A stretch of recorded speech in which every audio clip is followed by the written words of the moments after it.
बिस्मिल्लाहिर्रहमानिर्रहीम। अस्सलाम वालेकुम। मैं हूं अंसर और आप देख रहे हैं मेरा यूट्यूब चैनल अरब जम्मू न्यूज़। सबसे ज़्यादा और सबसे कम दौरानिये का रोज़ा कहाँ होगा? फलकी हिसाब के एतबार से बेशतर ममालिक में रमज़ानुल मुबारक का आगाज़ 2 अप्रैल को होगा, जबकि 1 मई को ईद उल फितर मुतवक्के है।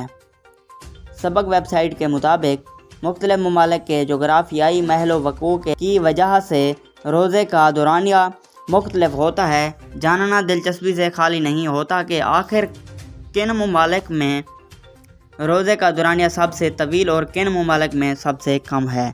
दुनिया में सबसे कम दौरानिया वाले ममालिक में न्यूजीलैंड है, जहां रोज़ा 11 घंटे 20 मिनट का होगा।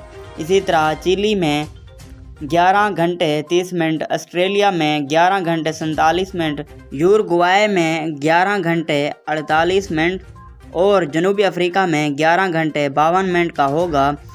याद रहे, वो ममालिक जहां के रिहायशी दुनिया में सबसे ज़्यादा दौरानिया का रोज़ा रखेंगे, इनमें आइसलैंड सरफहरिस्त है, जहां 19 घंटे 59 मिनट का रोज़ा होगा। इसी तरह ग्रीनलैंड में 19 घंटे 57 मिनट, फिनलैंड में 19 घंटे 9 मिनट, स्वीडन में 18 घंटे 58 मिनट और पोलैंड में 18 घंटे 30 मिनट का रोज़ा होगा। अगर आज की वीडियो अच्छी लगे तो मेरी वीडियो को लाइक कर दें। चैनल पर नए हैं तो चैनल को प्लीज़ सब्सक्राइब करना ना भूलें। बहुत शुक्रिया।